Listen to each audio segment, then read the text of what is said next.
Всем привет! Сегодня мы начинаем обзор листов на предстоящий Low Elo турнир для самых маленьких, но самых смелых. И сегодня у нас на обзоре листов будет Даниил, или Данил, Вітаю, вітаю. да, чемпион последнего турнира. Данил, по нашей доброй традиции, откуда ты хочешь начать, сверху или снизу?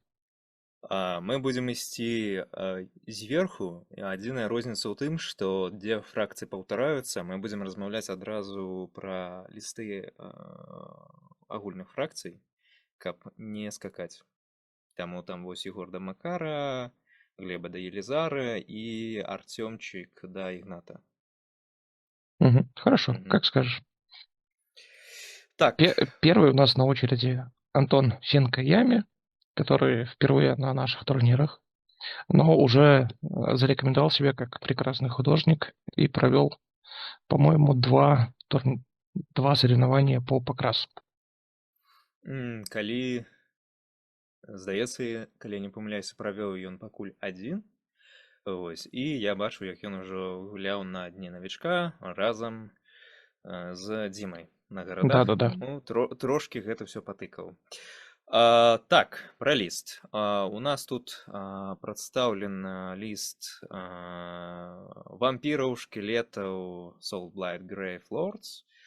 У нас па падфракцыі, ну, дакладней, па батл-трэйтах там з цікавага гэта тое, што ён можа падымаць, дакладней так, спачатку ён можа хаваць сваіх Дезратал і Дэдволкер, у дадзеным выпадку гэта толькі шкілетікі, у рэзерв, і потым іх выводзіць або з края поля у сваёй холі Friendly Territory, або выводзіць іх у 6 ад свайго тэрэйна, які яму там апошні раз давалі з новай кнігай. Да-да, следите за этими домиками. Вот, прычым з домікамі таксама цікава, што, па-першае, ну, першы домік ставіцца стандартна у сваёй дэплойцы, другі домік фактычна ставіцца дзе заўгодна, ён можа быць і пастаўлены ў варожай тэрыторыі. Вось. А трэці домік ставіцца Wholly Outside Friendly Territory, калі я правильно зараз помню. Вось, таму ён гэтыя домікі можна раскідаць. З ім яшчэ цікавага, што самі па сабе Если не домікі... ошибаюсь, то третий домик ставится вообще на старте. Не-не, ну смотри, вось адзін ты ставіш стандартна, і вось я яго назваў першы, то бок ён ставіцца стандартна, другі ставіцца дзе заўгодна, вось, а трэці ставіцца Wholly Outside Friendly Territory. Ну давай я прямо зараз буду паралельна паглядваць і правяраць за сабою. Што я кажу? Так, Death, Soulblight Grave Lords і Battle Trade.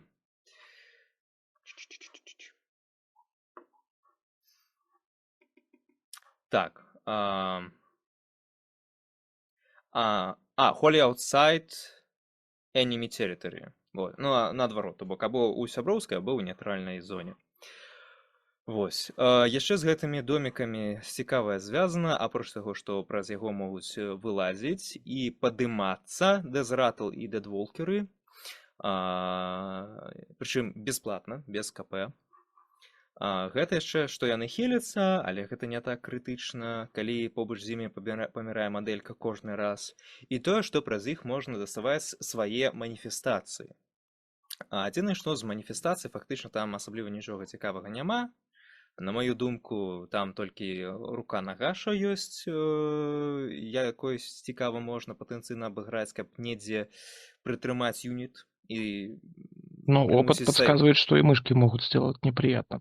Ну, у мышек выходзіць там 20 атак, 5-5 крыт мортал, ну толькі вось марталак накідаць нейкіх. Больш я ў іх асабліва цікавага не знайшоў. І паставіць склеп, ну склеп просто будзе стаяць комбат-фазу хіліць вампіра аднаго. Калі захоча на гэта патраціць, окей, а так асабліва без сэнсу. Вось, батл-фармашка. Батл-фармашка у нас вампірская. Яна дазваляе вампірам, якія не ў ХТХ, мець +1 на кастинг-ролы, а тыя, якія чарджалі, яны атрымліваюць +2 вунт.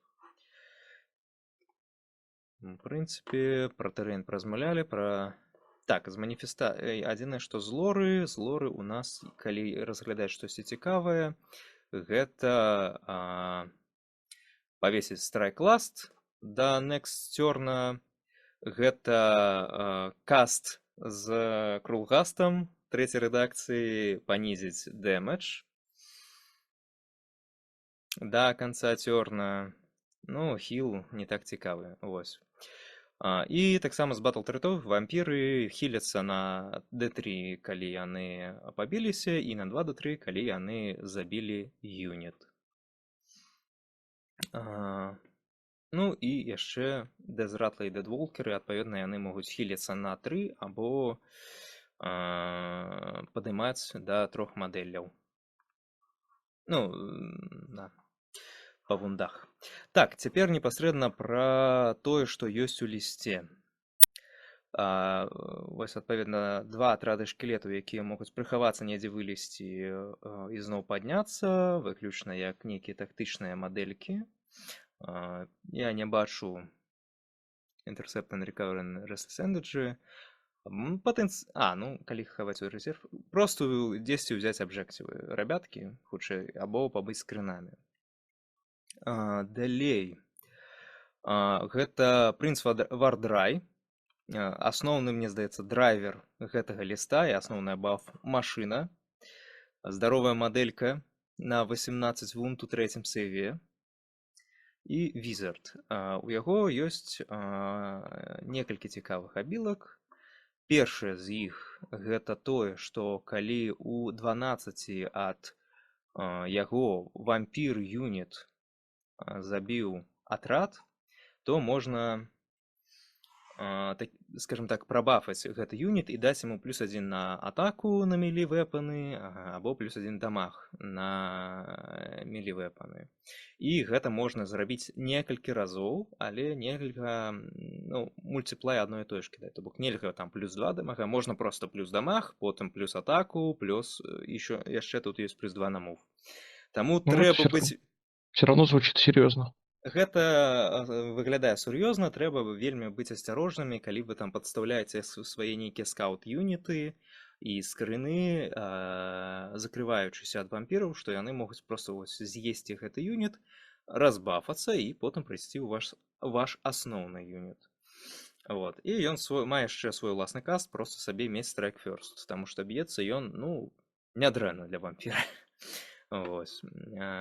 Што яшчэ? У него еще рампага.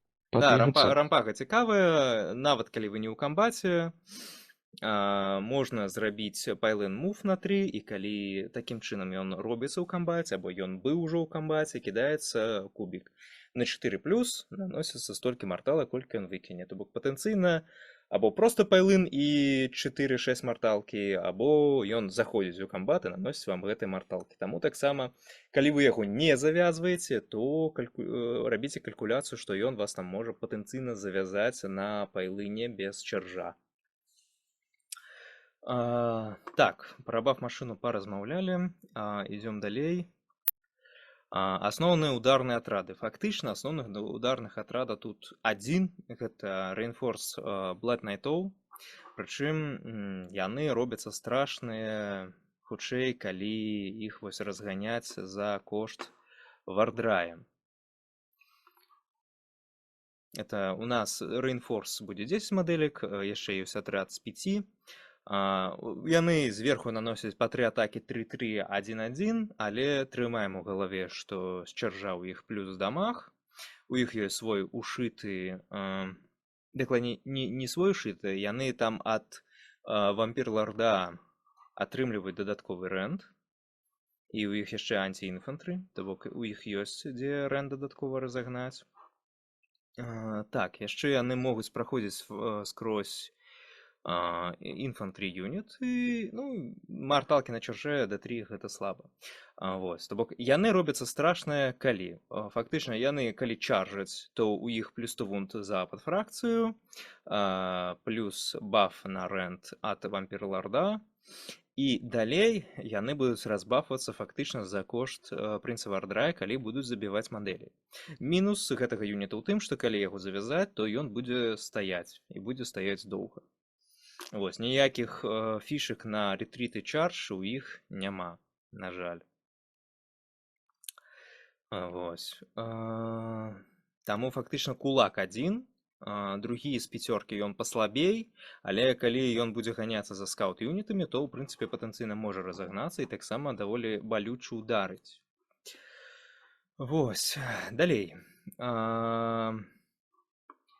Якраз герой вампір-лорд на кані, які, па-першае, дае рабяткам рэнд, а па-другое, ён дае магчымасць у чардж фазу, прычым любую. Па-першаму, самому атрымаць бясплатны рерол чаржа, а па-другое, даць каням магчымасць пачаржы таксама з реролам. Таму яму будзе вельмі выгадна рабіць контрчаржы, таму што шанец і іх эфектыўнасць павялічваецца. Я зараз адкрыю таксама пераправеру. Так, вось гэта ён. Так, все верно. То бок, калі ён робіць чардж, і яшчэ ў 12 пікае вось Blood Knight, якім таксама дазваляе зарабіць рерол чаржа. І Any Combat Phase, адпаведна, 12 пікае Blood Knight і дае ім дадатковы рэнд. Як я ўжо сказаў, у прынцыпе, усё. Shard of Night, калі я не правильно памятаю, ён там дазваляе трошки абараняцца ад Shooting Attack, а Lash of Desire... Ось гэта я не помню, уже забыл. Зараз хутенька знайду.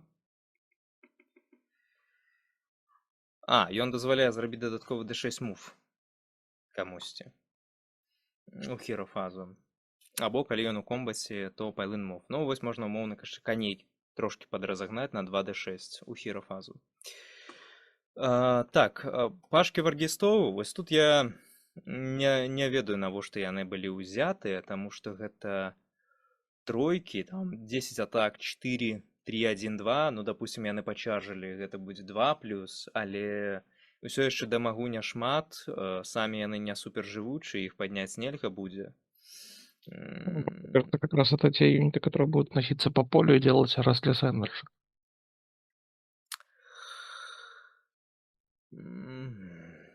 Можа быць. Ёсць як бы шкілетікі Restless рабіць патэнцыйна, ну, окей. Вось, і застаецца Coven Throne. Я не ведаю, насамрэч, навошта ён быў узят. Гэта Wizard, як бы, допустим, і ў яго раз на бой ёсць абілка, якая дазваляе 3 юнітам раскідаць плюс 1 атаку. То бок, патэнцыйна, магчыма, гэта ідзе за канямі, раз на бой дазваляе ім разбафаць свае атакі, яны забіваюць нейкія свае юніты, дакладней, яны забіваюць юніт апанента, і ззаду вардрай кажа: «Ха, ён забіў юніт, трымай плюс атаку». І далей у цябе вось гэты Ковен катаецца і просто дае недзе 2 редеплоя, і ўсё, потому что, ну і нешта... Но он просто красивый и закос под дочек. Вось. У прынцыпе, ўсё. Агулам, як бы, ліст, мне здаецца, цікавы. Ён не моцны, але цікавы, і ў яго ёсць патэнцыял нанесці дамаг. Слабасць, ну, мне здаецца, гэта тое, што у цябе фактычна адзін моцны кулак і другі паслабей. Гэта вось у выглядзе Blood Knight. І калі ты іх вяжаш, то ім цяжка вывезацца. Ім трэба дапамога вардрая. Вось. В прынцыпе, ўсё, мы можам ісці далей. Двигаемся к самой попсовой армии из ШК. ШК. Егор немножко модифицировал свой дождь из мужчин. Тут павінна, напэўна, была быць устаўка «It's raining man, hallelujah, it's raining man». Вось. Так, гэты ліст мы ўжо бачылі на апошнім турніры, але ён трошкі мадыфікаваны.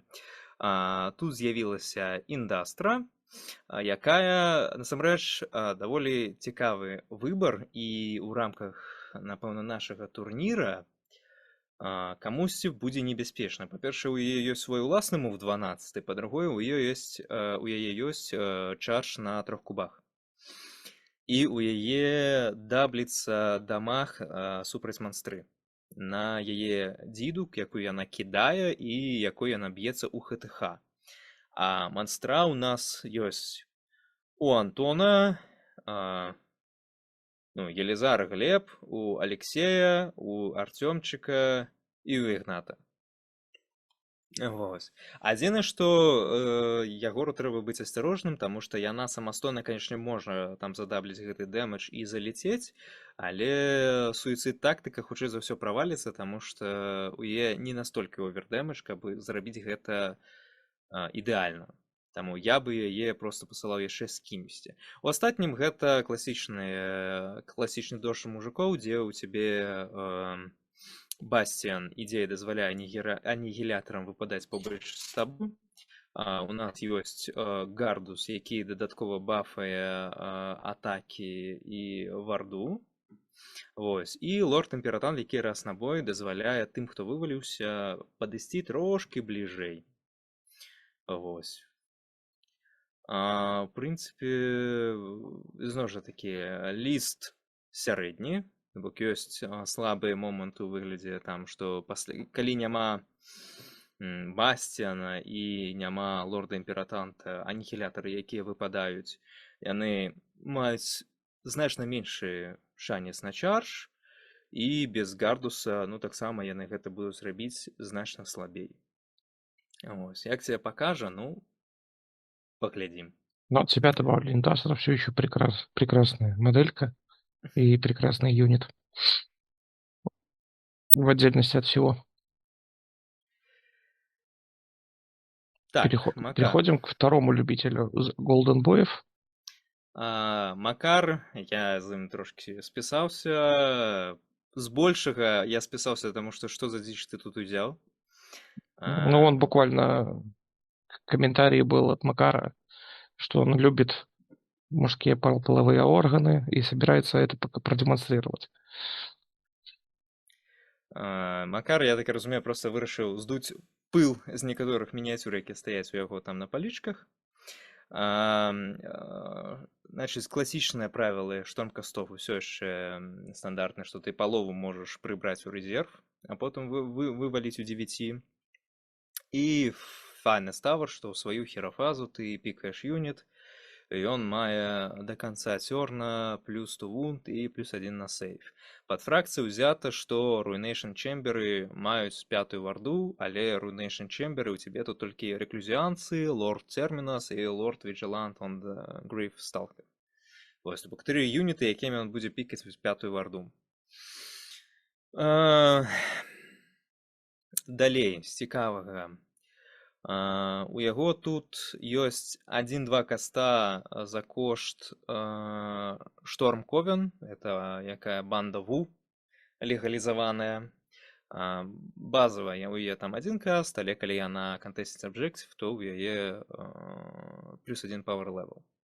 Ось. З кастоў не надта што цікавае ёсць. Зараз я праверю яшчэ раз. Чым бы гэта вас здзівіла. Адняць мінус вунд па нейкім сваім юніце, у 12 пікнуць enemy infantry або cavalry юніт, каб падрэзаць кубік на чардж, і да 3 марталкі ў бліжэйшы юніт. Вось, таму, каму гэта можа быць непрыемна? Гэта можа быць нейкая там габле, якая плануе ўрывацца, гэта можа быць там дочкам на бласістарах падрэзаць кубік на чардж. Патэнцыйна ў Наташы кавалерыя зможа складаней залецець. Пра Артёма мы потым пагаворым, там яму, напэўна, гэта не так страшна будзе. Вось. Цікавы момант з Прейлоры, фактычна тут Priest 1, і ён заўсёды будзе касціць плюс 1 атаку реклюзіанцам. Так, асноўны ідэйны блок, мне здаецца, тут гэта класічны Лорд Термінас і 6 реклюзіанцаў. Лорд Термінас падцягвае за сабой реклюзіанцаў з плюс 2 хіт, Яму павесілі раз за бою комбат-фазу заявіць, што ў яго будзе страйк фёрст. Адпаведна, ён за сабой пацягне рабят за страйк фёрстам. І ў яго яшчэ Сірвел Сілкер дроп штука нам супраць варты, калі я не памыляюся. Зараз праверу. Это артефакт. Не, гэта штука якраз другая Legendary Tendency. Все, не. Гэта то, што калі забіць гэты юніт, то ён на 3+ не памірае і хіліцца на D3. Гэта у Ягора ёсць шчыт у героя, які кажа, што калі я кідаю 4+, то ў юніта апанента адсутнічае варда да канца бою таксама. Мечкі дочак вітаем. Так, самі рэклюзіанцы, мужики, 3 атакі, 3-3-1-2, крит мортал. Фактычна яны страшныя ў тым, што, па-першае, за лорда Термінуса яны маюць плюс to hit, за чант яны маюць плюс атаку, і, даволі шмат марталак можа залетець. За падфракцыю яны могуць нядрэнна жыць, таму што будуць у 3-м сэве і ў 5-й варде. У прынцыпе, з імі ўсё. Лорд Vigilante, зараз праверым. Насамрэч, дзіўны мне здавалася выбар, але тут хутчэй Макары зноў жа такі вырашыў выгуляцца. Пікнуць Ruination Chamber і сказаць, што ён паб'ецца 2 разы, але другі раз са старэкластам. Раз на бой тым жа самым рэклюзіанцам, калі яны кагосьці не дабілі, або ў іх зайшло 2 юніты. Так спачатку адбіцца цалкам у адзін, а потым цалкам адбіцца ў другі. І рэклюзіанцы, і лорд Термінус, і Vigilante маюць абілку, што на 4+, на іх не дзействуе кор абілка, але гэта працуе once per turn на арміі, таму хтосьці толькі адзін будзе ігнорыць вашу не кор абілку, калі пракіне. Далей, Knight Relictor. З цікавага гэта проста пріст, які будзе спрабаваць накідваць плюс атаку, і ён там на шутінг, зараз я праверу, паніжае варт ролы апаненту. Праверу зараз. Реліктор. Не, стоп. Knight Relictor, это я Lord Relictor открыл. На шутинг фазе он после 12 абірае юніт на 2+, кажа, што у юніта -1 на варт ролу до конца терна. Хутчэй за ўсё будзе бегаць недзе побач з рэклюзіанцамі. Далей. Шторковін, як я сказаў, гэта юніт бандаву з магчымасцю каставаць 1 ці 2 касты. І ў іх ёсць свой уласны каст, які кажа, што вось у 12 пікніце юніт. Калі таргет ваш, то юніт мае страйк фёрст, калі гэта варожы, то мае страйк ласт. В прынцыпе, ўсё. 2 Knight Educator with Gryph-hounds, гэта героі, якія страляюць па 3 атакі 3-3-2-3, але з цікавага, што ў іх ёсць токены грыфонаў, і на сваю мувмент-фазу, калі яны не былі сетап, то яны могуць пікнуць юніт варожы ў 12, ад іх кінуць кубік. Калі гэта не 1, умоўна 2+, то яны ставяць грифона гэтага побач з варожым юнітам. Пасля чаго яны, калі страляюць па гэтым юніце, яны маюць плюс to hit, плюс to wound.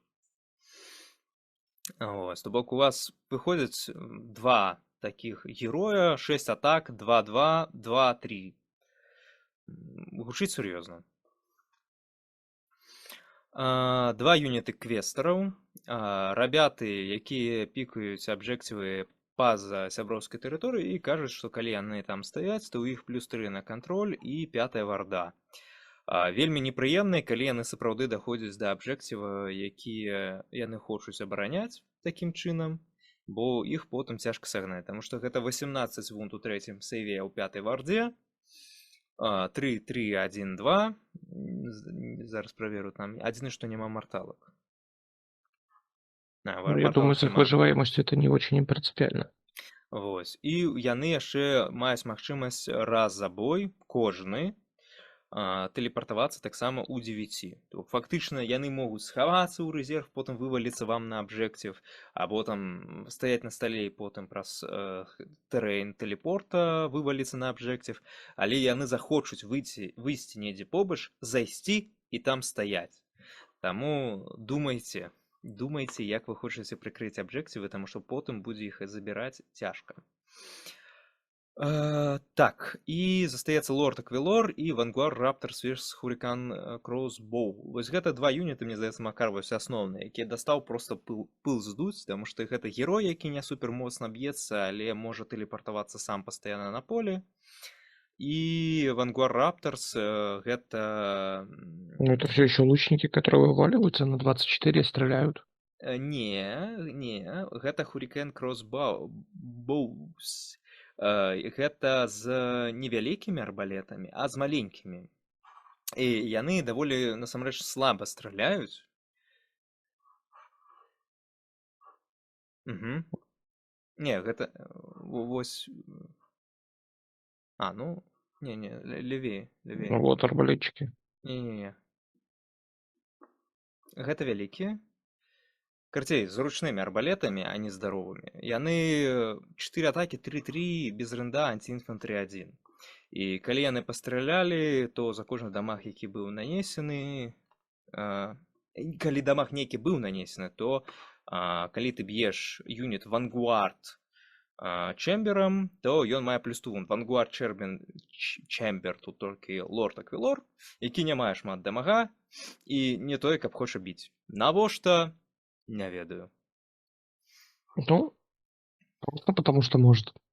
Вось, таму ёсць працоўны блок, ёсць патэнцыял для шутінг-атак з герояў, ёсць два юніты, якія будуць спрабаваць забраць варожы абжэкців, і трошкі юнітаў на здачу проста панасіцца. З улікам тактыкі скаутаў,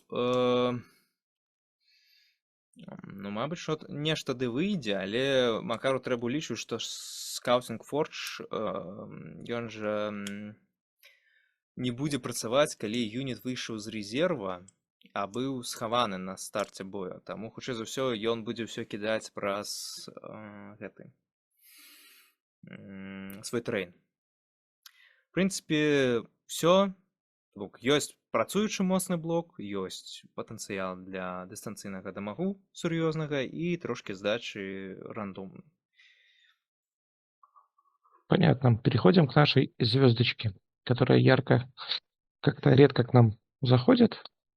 В этот раз решила нас посетить. Так, у Наташы. Наташа прыносіць люмінатаў. Я не ведаю, збірала яна сама, ці дапамагаў ёй Алексей. Хутчэй за ўсё збірала проста тое, што ёсць. У мяне ёсць такія падозрэнні. Не тое, каб штосьці тут страшнае. Можаце там паразмаўляць з Алексеем наконт таго, што і як робяць руны. Гэта доўга распінацца. Да, у Лёши есть уже распечатанная подсказочка, которую он может предоставить сюда. По падфракцыі будуць біцца два юніты, а не адзін у комбат-фазу. Тут ёсць блізняты, якія будуць або мець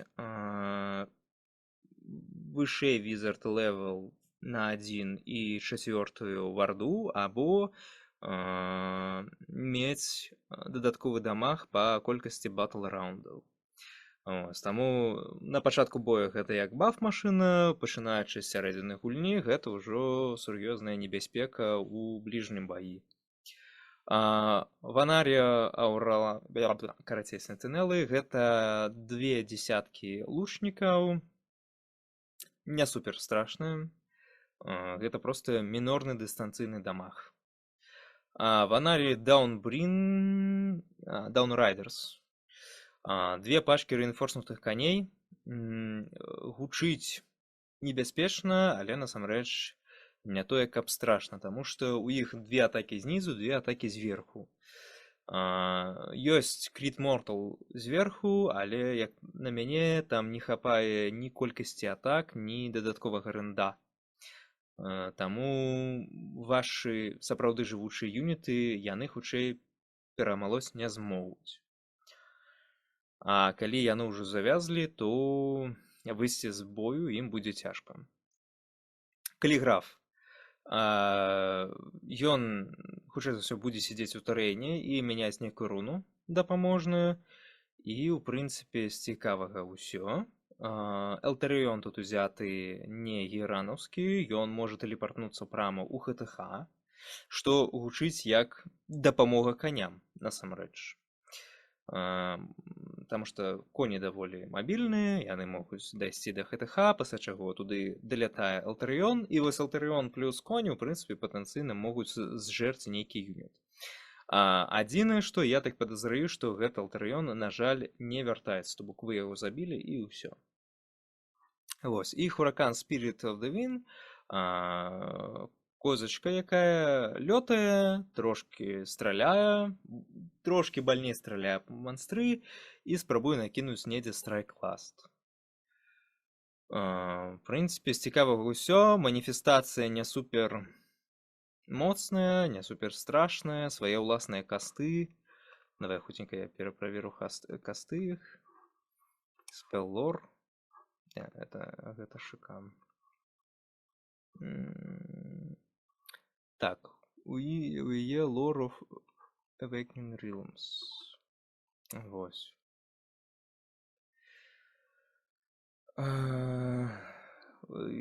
Панізіць рэнк характарыстыку апаненту 18 і пікнуць френдлі.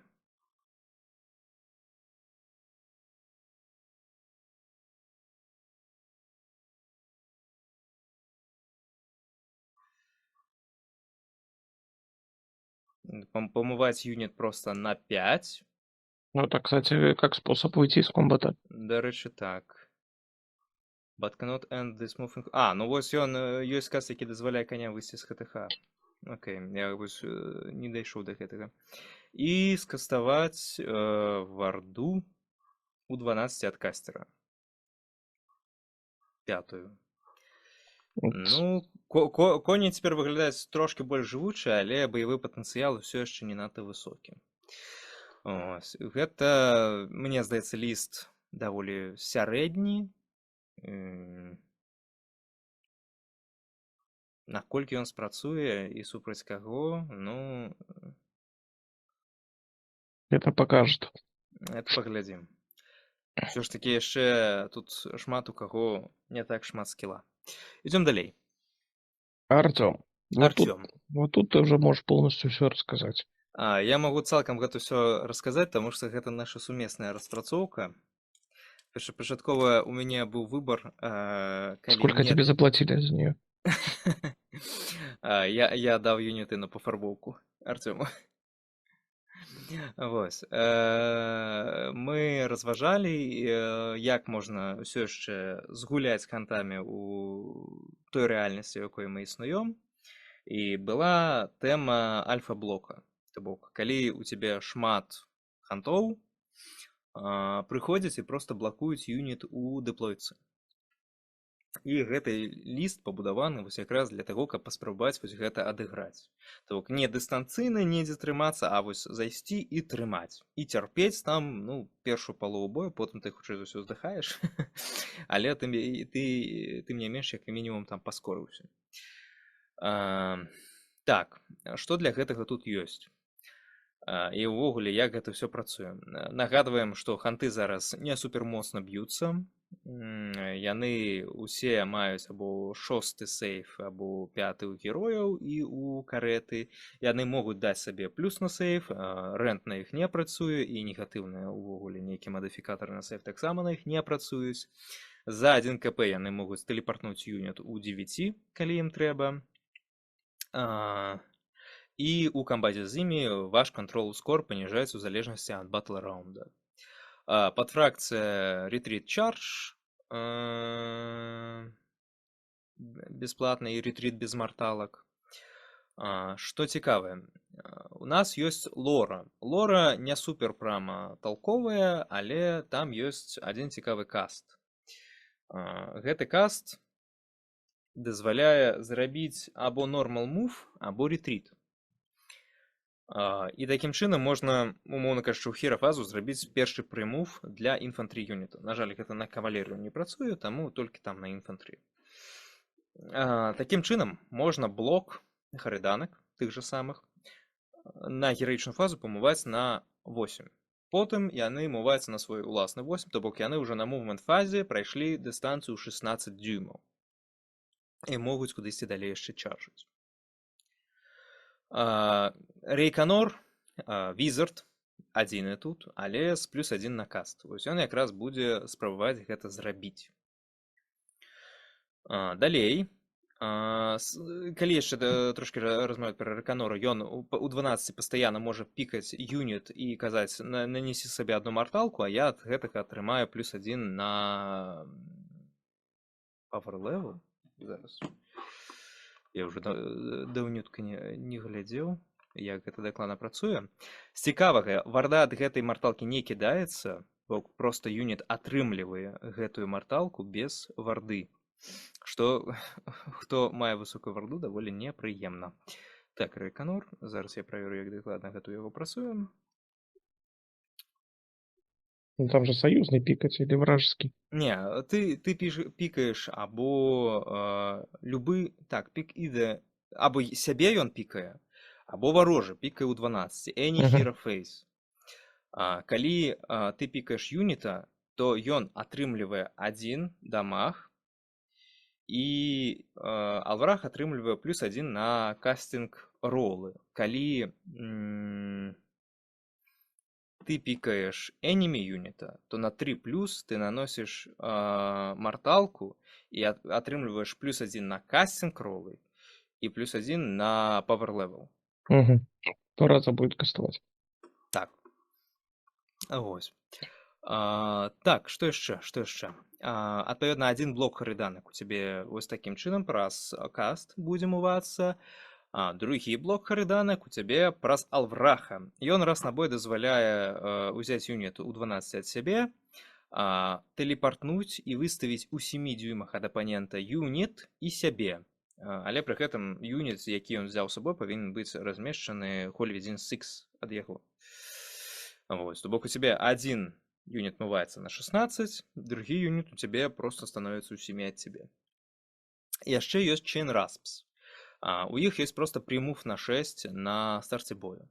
То бок яны робяць прымув на 6, потым свой на 8. 14 мув таксама, потым патэнцыял ёсць для чаржа. Ось такіх табе 3 блокі. Chain Raspы насамрэч не супер сур'ёзны з пункту гледжання дамага, але яны вельмі непрыемныя з пункту гледжання выжывання, так як у іх 1 хп, іх значна прасцей хіліць па білках хантоў. Таму што харыданкі яны двухвундовыя, і калі там кідаеш D3, бывае 1 мала, ну там як ужо угадаеш, і гэта не супер зручна. Прыкол харыданак. У комбаце з імі ты не можаш ні хіліцца, ні вяртаць мадэлі.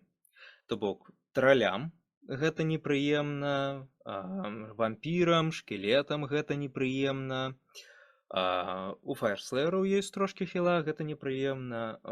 Таксама квіна на D6 не похіліцца, калі будзе стаяць у камбаце з імі. Таму гэта даволі добры юніт для таго, каб заціснуць апанента у дэплойцы і паціху яго зжыраць. Чаму таксама абраны харыданкі? Таму што з усіх патэнцыйна баявых юнітаў яны маюць 3 атакі, астатнія маюць па 2. У іх 4-4-1-1, але ўсё яшчэ крыт аутавунд. Проста старацца на ведры знайсці больш шесцёрак. Всё. Ёсць яшчэ момант. Узят Spirit Torment, які стрэйтом будзе хіліць у хірафазу сваю на D3 юніт у 12. Плюс калі юніт у 12 ад яго робіць ралі, то ён гэта робіць з дадатковымі 3 кубамі. А таксама, калі ён ёсць на полі, то чейнгасты атрымліваюць ад сябе ауру у 12. Яны... Секунду. Яны ў 12 сябе даюць ауру плюс to hit у камбаце, калі прыкідваць на 3+. Але калі ёсць Spirit Torment, то ён гэта робіць на 2+. І яны, адпаведна, даганяюць усю вось гэтую хвалю хантоў і кідаюць бабл на плюс to hit. што дапамагае, так бы мовіць, вось жраць апанента, недзе націскаючы сейф. Далей. І яшчэ Black Coach. Black Coach. Чым карысна? Па-першае, калі апанент у сваёй дэплойцы стаіць на абжэктыве, то можна сказаць, што крыты ў апанента не працуюць на вэпанах. Гэта дапамагае юнітам, якія заціскаюць, выжываць. Потым карэта дае 3 поінта ралі, калі юніт побач з імі націскае ралі. І ў камбінацыі разам з кастом Рейканора, які дазваляе зарабіць у хіра фазу або мув, або ретріт, юніты, які завязаны такім чынам у ХТХ, ну, напрыклад, тыя ж самыя харыданкі, так, яны заціснулі, яны зб'юць, потым у сваю хірафазу ён можа зрабіць ретріт, націснуць на гэтыя юніты ралі, то бок ралі ён гэтае будзе рабіць на 9 кубах плюс 3 поінты, і потым гэты юніт назад вяртаецца ў бой. Ну, і мы яшчэ трымаем у галаве, што ў нас домікі хіл даюць на канец хода Anyone of Turn. У нас Rules of the Spectral Host таксама хіліць. Таму інструменты хіла, каб даўжэй трымаць апанента, ёсць. Праблема толькі тым, што ўсё яшчэ хутчэй за ўсё мала дэмага і мала юнітаў, якія будуць на полі боя нешта рабіць. Таму што ў цябе са свабодных юнітаў гэта толькі Алварах, які будзе насіцца, спрабаваць забіраць абжэктывы, і хекс-врайсы, якія як мабільны юніт будуць таксама бегаць, нешта рабіць. Карэта патэнцыйна можа нанесці дамаг, і яна мае чаш на 3 кубах, але ўсё яшчэ не ультыматыўна і можа лёгка загінуць. Таму я бы не кідаў яе ў бой, скажем так, с нейкімі жорсткімі юнітамі. Вось. И после этого ты будешь рассказывать, что ханты теперь не грязь. Слухай, я лічу, што яны не гразь, і вось усё гэта працуе вельмі на правільным одыгрышы, і пытанне, насколькі сапраўды яны могуць такім чынам пераціснуць апанента. То бок гэты ліст, гэта эксперымент.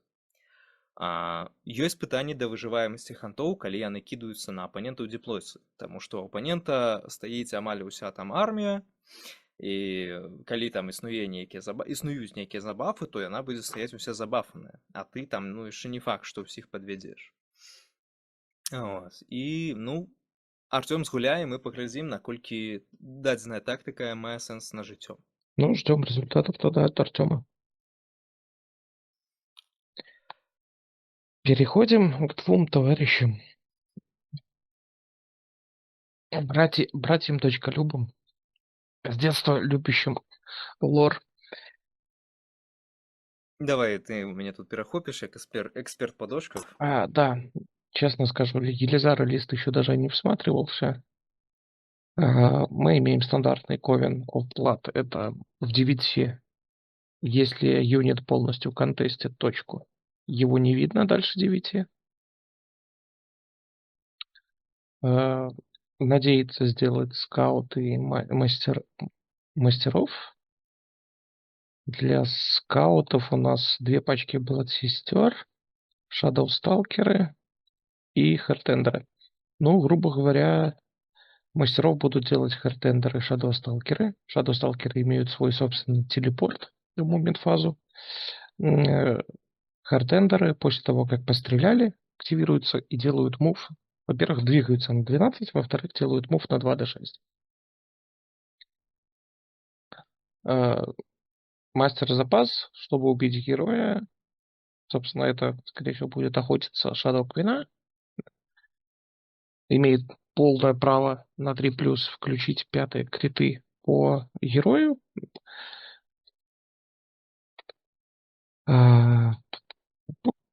Дополнительный маг с одним кастом, который будет давать инвуль, игнор отрицательных модификаторов сейва. И может попытаться сделать слейн героя, за это подраться 2 раза. Для чего потребуется перекинуть вунд характеристику. Критуза имеет 2 молитвы, плюс будет 18 от себя запрещать бег. И всякое такое. Маратька имеет полный список своих способностей, будет и телепортироваться, и возвращать Shadow Queen при необходимости на поле, и делать всякие штуки за ритуалы. В общем и целом, лист довольно серьезный, но единственное, что критуза, имеется критуза за прист 2, которая может разгонять Blood на 5 криты, на плюс атаки и на подраться второй раз со страйкластом за молитвы. Плюс 3 каста с Марати, дополнительный каст от Медузы. Это значит, что он как минимум надежно ранчарж будет ложиться. Скорее всего, будет ложиться Мантрейзер, потому что у нас будет реролл от Шрайна одного каста.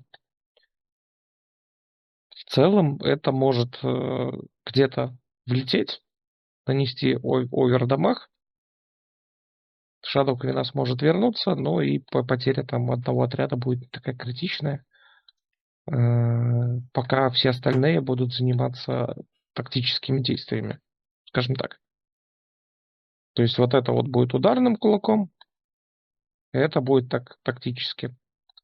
Ну и пара бафов на сдачу. В целом, по новым табличкам, по тому, как работают сейчас дочки, можно будет уже поговорить на месте, потому что это как-то пересказ первых 2 страниц новой книжки. Идем дальше. Глебушек. Глебушек очень сильно хотел поиграть листом. Есть у меня подозрение, что Арсения, которого он увидел впервые, и вот все пытается на нем натренировать скилл. Здесь у нас уже имеется опять тот же Coven of Blood. Вы нас не видите на старте игры, но по миссии Restless Energy и Master of the Pass. Ну слухай, я ўсё ж добавлю каментары, што вы нас не бачыце, гэта гучна сказана, таму што там трэба each model contested objective. Звычайна дэплоіцца пытанне, ці ёсць аб'ектив, ці калі ён ёсць, то там ён, напрыклад, адзін, і ўсіх ты там не размесціш. Это несложно, на самом деле. У тебя еще есть дополнительно Place of Power, плюс ты можешь от Place of Power еще дополнительно точку заобскурить, либо какой-нибудь террейн. И потереться отрядом вокруг этого террейна, то есть ты вполне можешь спрятать всю армию на начало от стрельбы целиком и полностью.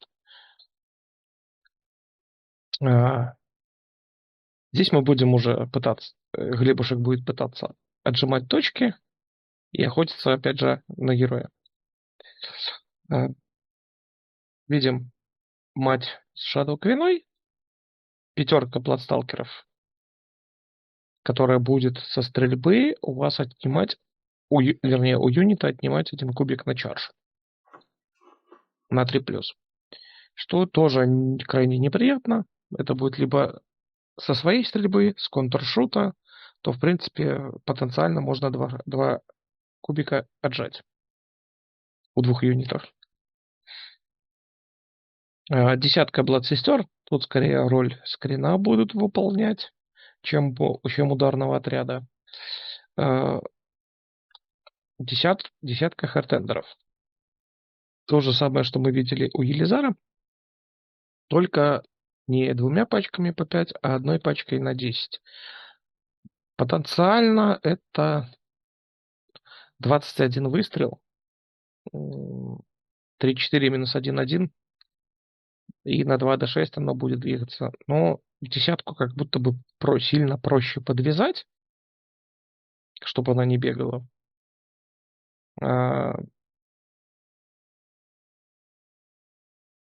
Ну, собственно, и все. Шут-н комбат у них нет. То есть, если вы их подвяжете, они уже не уйдут никуда. Опять же, критуза с 2 молитвами. И 20-ка хах. 20-ка хах это будет как раз-таки ударным юнитом, который будет пытаться вбежать где-то, убить или ваш скрин, или что-то мелкое по вундам, для того, чтобы в конце терна заработать 2 блессинга вместо 1. А 2 блессинга это значит, что больше бафов на всю армию и быстрее разгоняются все остальные. Но как будто бы если потерять Хах, то всегда в запасе есть Blood Sisters, и с запасом накопленных блессингов, то становится куда интереснее. А, имеется Хага с навешанными на нее артефактами и Heroic трейтом. Собственно, все то же самое. Слейн героя и инвуль повесить на один из отрядов. Сама Хага будет, если в 12 от нее кто-то, союзный юнит объявляет атаку в комбат, то она престу в 12 дает один ритуал поинт за это. Грубо говоря, если она будет стоять где-то рядом с Критузой, то она будет пополнять ей ритуал поинты. Что, в принципе, очень коварно. В целом из помазанников будет только Хага. Если вы ее убьете, армия получит блессинг. Если она убьет, армия тоже получит блессинг. Но потенциал у нее убийства крайне сомнительный. В общем и А целом, можешь еще про блессинги, раз тут есть прист? Чем они могут быть небеспечны? блессинги это же то, что мы зарабатываем. Короче, каждый ход. Не блессинги, а прейлор. Давай так, я не так. По молитвам. Так. У дочек есть три молитвы в лоре. Первая молитва это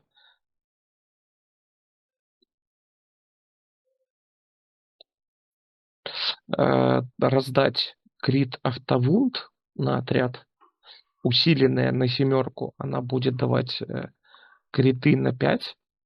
То есть это работает, например, на Blood сестер. Они не будут брать себе крит автовунд, у них останутся крит морталки, но они будут работать на 5. Вторая молитва это повысить контроль скор отряда. А усиленная, сейчас надо вспомнить.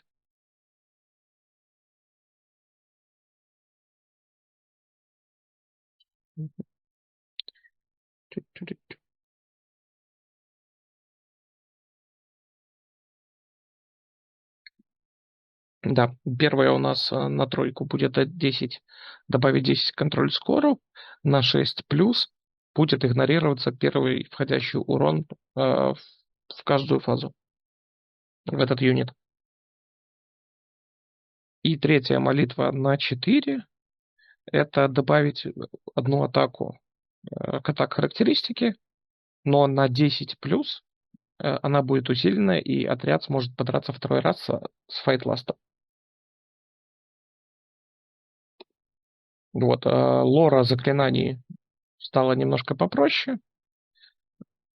У нас остался Мандрейзер, но его сделали сейчас за 7, и он просто дает только обилку на оружие, чарж плюс 1 дамаг. То есть он не такой страшный, как был раньше. Имеется черный ужас Улгу, 6 каст, который выбирает точку 18, и в 3 от этой точки выбирает 3 вражеских юнита, которым запрещает ран обилку до следующего хода дочек. И Steed of Shadows, все тот же любимый Run Charge, 6 каст, и все еще Unlimited.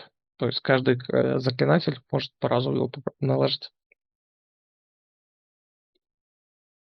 Вот такие у нас лоры. Подводя итог по 2 нашим прекрасным братьям-товарищам, у обоих достаточно сильные листы. Елизару будет чуть-чуть сложнее из-за отсутствия хах набирать блессинги, но просто где-то чуть-чуть набраться больше терпения. У Глеба, по сути, немножко разносол по юнитам, но при этом Он вполне может как выстрелить, так и, грубо говоря, если вы увязли и никого не убили, то, скорее всего, вам кабзда.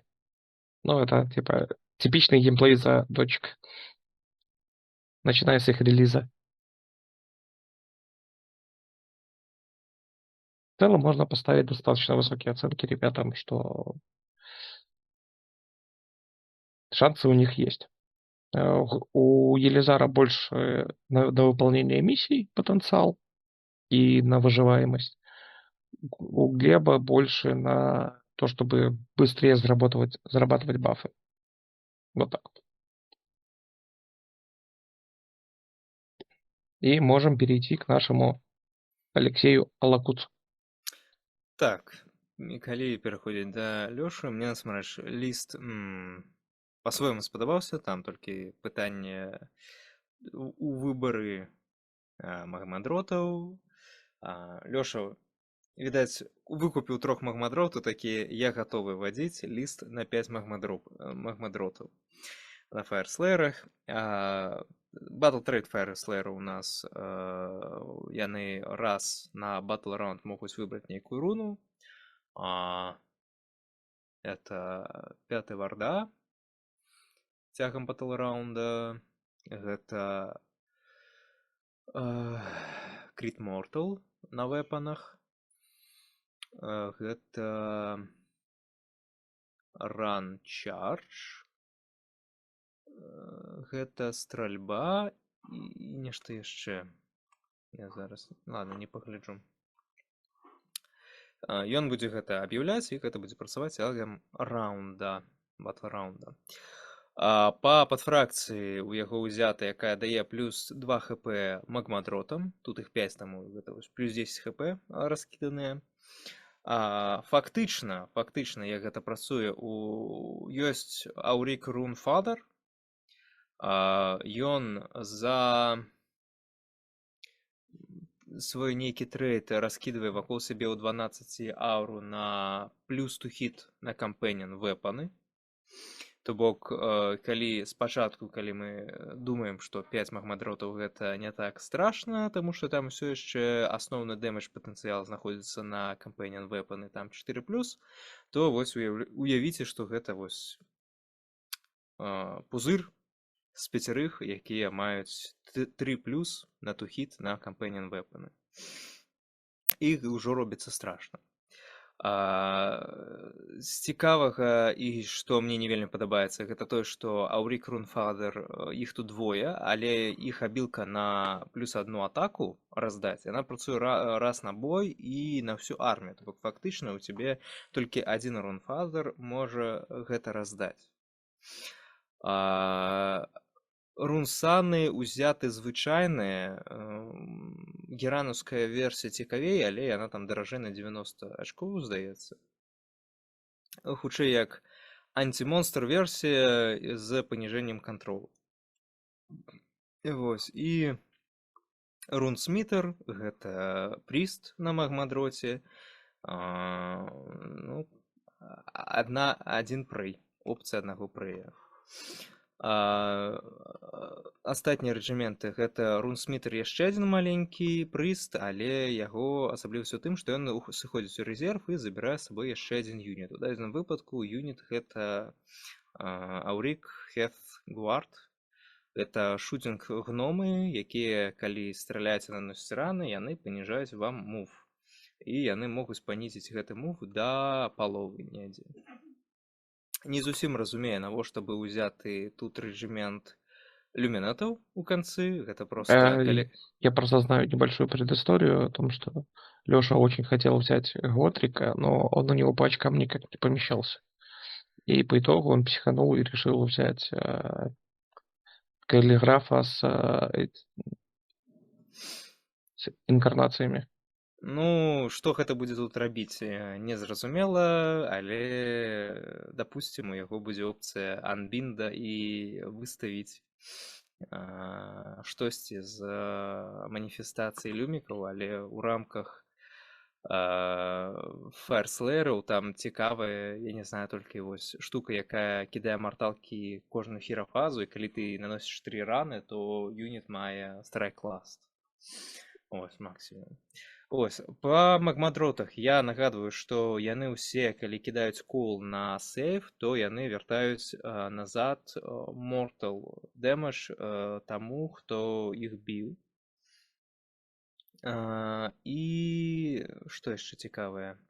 Рунфазер можа раскінуць на 3+ паніжэнне сейва пава. Таксама ты, які раздае баф на плюс 2 хіт на кампаньон вэпаны, ён сам па сабе мае меншы рэнд уваходны, падразае. Рунсмітер можа пікнуць юніт у камбаце і кінуць 2d6. Калі значэнне, якое ён выкінуў, менш, чым мадэль у атрадзе, то можа нанесці d3+3 мадэлі. І камусьці з фаерслееру ён на сваю хірафазу на 3+ можа накінуць плюс 2 вунд. Ну і, як я сказаў, рунсан, які звычайны, ён на канец цёрна пікае enemy монстр, і калі у гэтага юніта менш ран, чым у монстра, то мінус 10 кантрол скора монстру накидывается. Маратики данные не понравятся. Ну так, вось, напрыклад, Мараце гэта не спадабаецца. Ось. А ў асноўным паўсюль статы у манстры гэта па 2 атакі будзе 3, 2, 2, 3 і 6 атак 3, 2, 1, 2. Ось. Ну і зверху варыяцыі там хто чым узброены. Гучыць цікава, таму што забіць адначасова ўсіх цяжка, то бок гэта класічны ліст на 5 вялікіх бібах, якія трэба фокусіць, каб забіць, а калі ты іх не забіваеш, то яны могуць накідаць атак. Ну, мы это уже наблюдали в ТТС, это отличие. Выглядит это интересно и внушительно. Как оно на практике, посмотрим. Спрэй лоры, калі там, так як тут ёсць чанцеры, што можна адзначыць? Ёсць цікавая, якая дазваляе дадаваць +1 на атак характарыстыку кампаньёну камусьці. А калі яе пракасіць на 8+, пачанціць на 8+, то можна атрымаць +1 на атакі кампаньёнаў за кожныя 4 дэмэджы, які юніт мае. Ось, таму які-небудзь недабіты магмадрот пад такім чынтом можа рэзка яшчэ быць значна небяспечнейшым. Больш простенькі каст гэта сказаць, інфантрі хіра гэта ён не зробіць. Вось, які дазваляе накінуць на нейкі фаерслеер юніт у 12 мінус 2 вунд. Ось, а калі на чанціў на 8+, то таксама яшчэ на уваходны рэнд.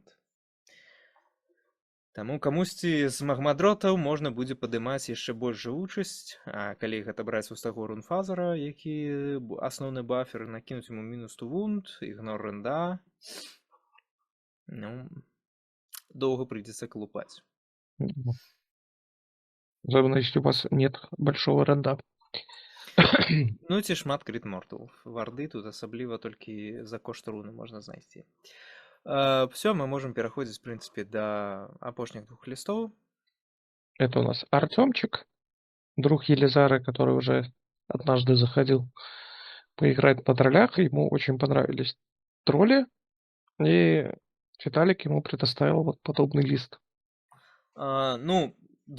Просто як бы класічны добры ліст, які Віталя вось падобна гуляе, правда тут варыяцыя з трагам, дзе у нас шмат тралей, якія першай паловы гульні добра жывуць і могуць моцна біць. У нас ёсць Ауфыч, які раскідвае ауру мінус хіта і дазваляе выйти из ХТХ потом. Да, выйсці калі што з ХТХ. Ёсць Doomdive катапульта, якая насамрэч за кошт рэролу можа нядрэнна накідаць. Я вельмі непрыемна цярпеў ад гэтага, калі вось апошні раз гуляў з Віталій, пакуль не схаваўся ад яе.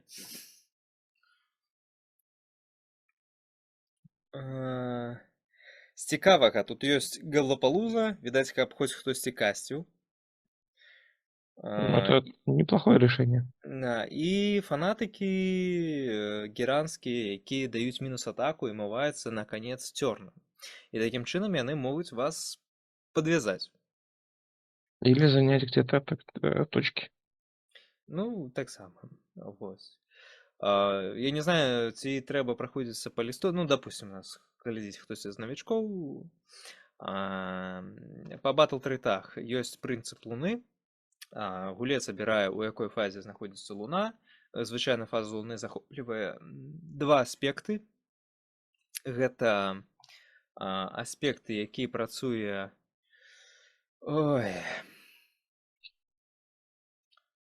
або на нон-сквік мунклана і на спайдерфангі, або спайдерфангі і траготы, або траготы і сквігі, або сквігі і гіт... гіт-мобы. Чекай. Санкин. Ну, скорее всего, будет рассчитано, что второй, третий батл раунд будет работать на Всё. троллей с минус рандом. Так, ну, а далей уже будзе не так важна. То бок першыя два батл-раунды па троллях просто будзе один рэнд ігнаравацца. Тут ёсць трак, які будзе бафаць або атакі, або рэнд троллям, ну, калі, або там варду, калі сабе знойдзе. Ну, там что найдет. Тут як кіне. Данкхольд, трок-босс, гэта дадатковы таксама герой троль, які можа моцна ударыць. Калі не захоча біцца, ён можа выйсці з ХТХ альтэрнатыўна. Вось. І Клэмі Коул, это мінус хіт, зараз я пагляджу. Ну, я пока дополню, что... Гэта хит, минус хит по уваходных атаках по герою. Трох-босс будет еще на 4+, а раздавать 12 ауру на плюс атаку троллям. Ну так. Таму тут ёсць моцныя, скажем так, блокі, як для выжывання, так і для нанесці дамаг. Так, адзінае, што гэта не такое мабільнае ўсё. І трошкі юнітаў для нейкіх тактычных задач. Фактычна гэта мунклан стабасы, гэта фанатыкі. Ну і ўсё, габлапалуза, яна хутчэй баф-машына ззаду. Думдайвер катапульт таксама юніт, які стаіць ззаду. Як з гэтым гуляць, я магу вам парэкамендаваць толькі перачакаць. Першыя два раунды не лезці ў бой. У яго ёсць, канешне, габлапалуза, якая можа, калі каст дазваляе, зараз праверу, пакруціць луну. Не, неправильно. У яго просто ёсць лора, і у лора ёсць магчымасць сунуць фазу на наступную. У такім выпадку ён будзе старацца яе пракруціць, але пачынаючы з трэцяга батл-раунда у габлапалузы толькі 6-я варда, таму пры жаданні вы можете гэты юніт забіць. Аднак ўсё яшчэ... Ещё есть телепорт. Так, і яшчэ ёсць тэлепорт. Ну, як па мне, самае небяспечнае, гэта тут... Ну, там в 24 от кастера. Там со своей спецификой телепорт. Ну, абіраеш юніт не ў камбаце і пераносіш у 24. Ну, гэта ў дадзеным выпадку недзе, конечно, дапаможа, але з камбата гэта не выцягвае, то хутчэй нейкія тактычныя задачы. Або пацэвіць кагосьці, як варыянт, і перакінуць супердалёка ад апанента, у каго няма шутінга. Вось. Агулам моцны просто ліст. Хорошо, переходим к нашему Игнату. Игнат. Ну, тут, мне здаецца, прынцып быў набраць тое, што ёсць. Бо полная салянка выходзіць. Падфракцыя Хорд, яна дазваляе не сквік мунклан і спайдерфангам на Yo End of Turn зрабіць пайлын і нанесці на 2+ D3 марталы. Калі гэты юніт у камбаце. Не супер моцныя, як на мяне. Паверсру бесплатно. Ну, па версру ты можаш ўсё ж такі выйсці з камбата, і часцей для гэтага яго выкарыстоўваюць, чым для таго проста, каб нанесці марталкі. Вось, прычым большасць фракцый, якія маюць падобныя падфракцыі, яны могуць гэта рабіць на any end of turn, а тут толькі your end of turn. Таму як бы у параўнанні не супер прям добры варыянт, але Ну, ладно. согласен, да. Так, па лоры ўсё тое ж самае. Зноў мы бачым трага, які будзе бафаць тралей, але каго ён будзе бафаць, значна менш юнітаў. То бок есть зноў Dankhold Трокбос, але без артефакта на уваход на мінус хіт па ім і без магчымасці выйсці з ХТХ. Толькі тройка тралей,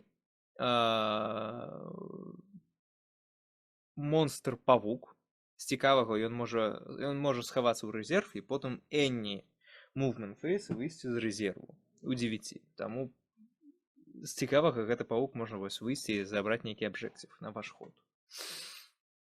Але з пункту гледжання баявога патэнцыялу ён не супер страшны, там усяго 4 атакі, 4-3, зараз я адкрыю, 4-3-1-3 крыт мортал.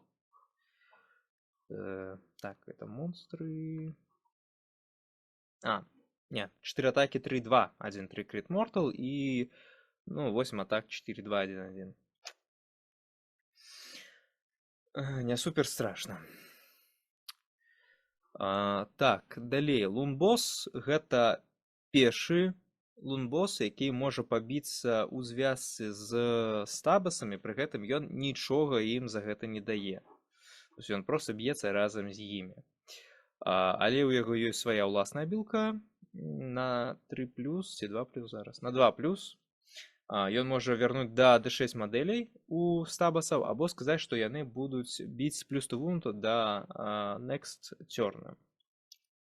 І яму ўзяты Лунтачер. Лунтачер яму дае зараз быць візардам.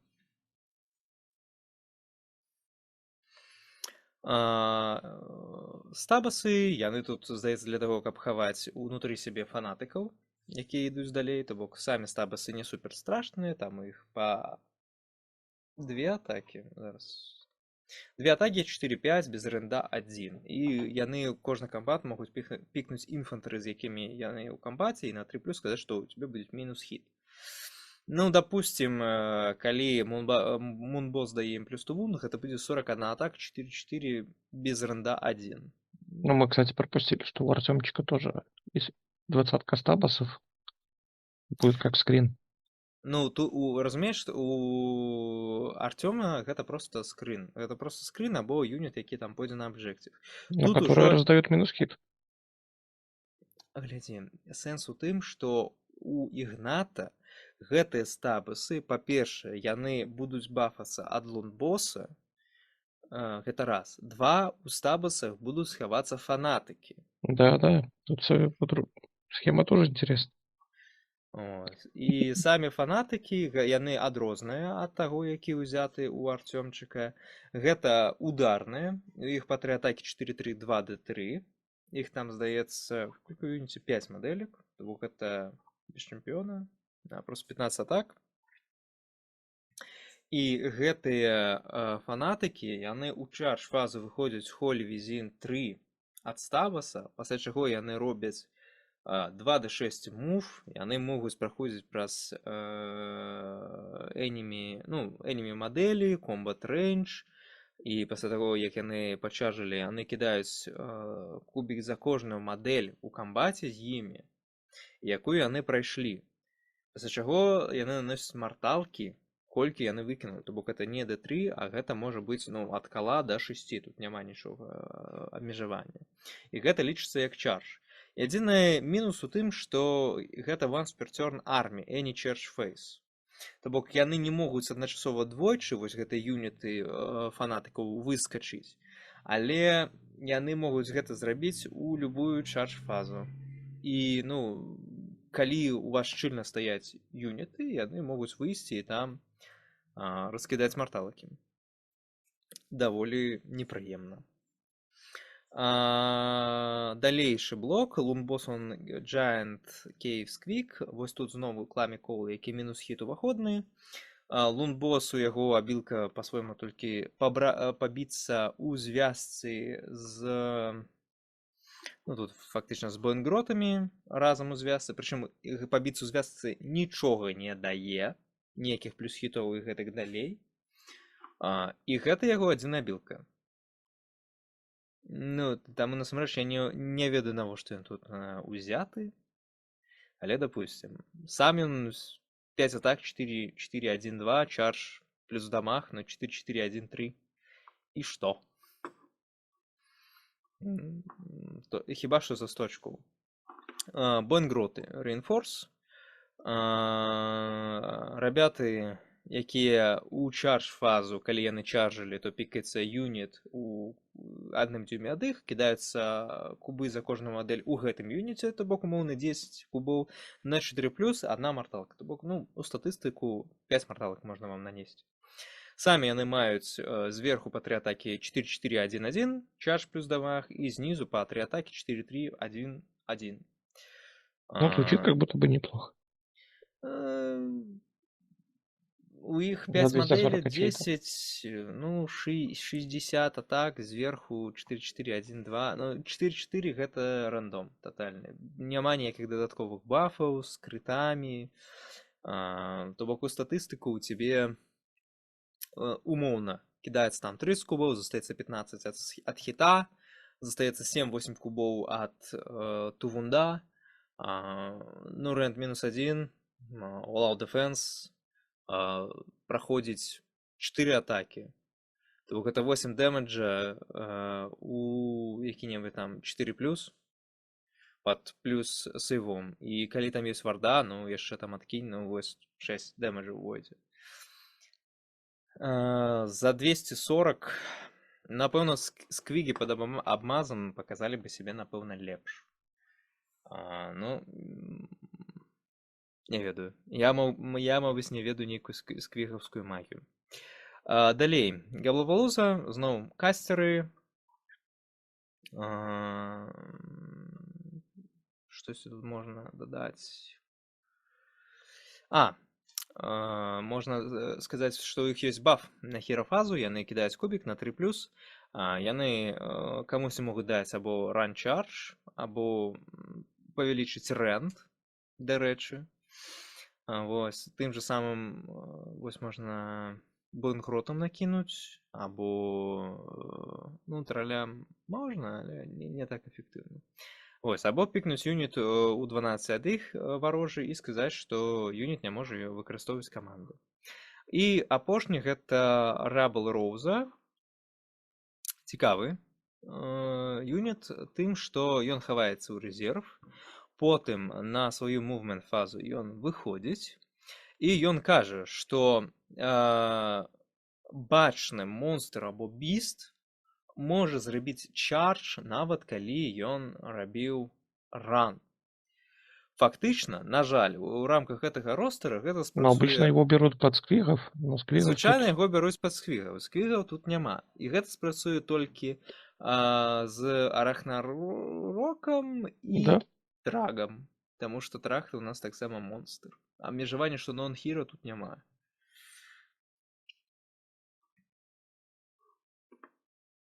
Хорошо. Давай тогда подведем небольшую статистику, и ты расскажешь, как ты видишь лидеров предстоящего турнира. Может даже распределить по каким-то плюс-минус местам условную первую тройку. Ой, я могу сказаць, што... Так, я гэта закрыю. Дакладна, што, на маю думку, можа спрацаваць і сябе паказаць. Гэта Габла Артемчыка, гэта Ліст Алексея, гэта дочкі, таму што ў іх зараз вельмі смачныя правілы. Ось гэта 4 персанажы, якія, мне здаецца, дакладна змогуць з пункту гледжання ліста нешта паказаць. Пытанне, як яны ім будуць шурудзіць, гэта іншае. З тое, што цікава, але залежыць, як гэта адгуляе, гэта Макар, гэта Антон, гэта Ягор і Артём.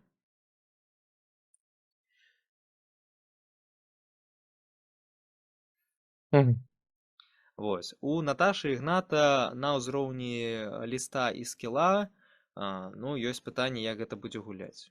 Таму тройка лідараў, калі спрабаваць скамбінаваць ліст плюс скіл, я бы чакаў Елізара, Макара,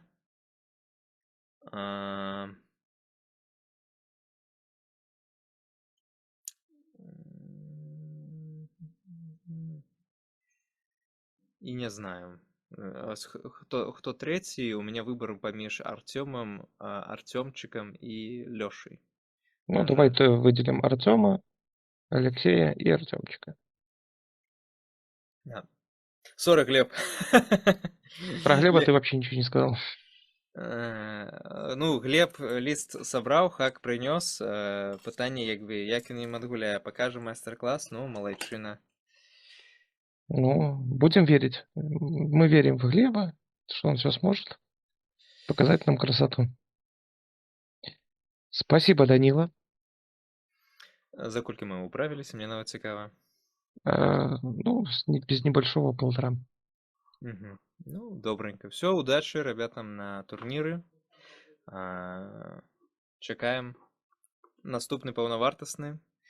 І што туды таксама народ будзе прыходзіць. Все, пока-пока.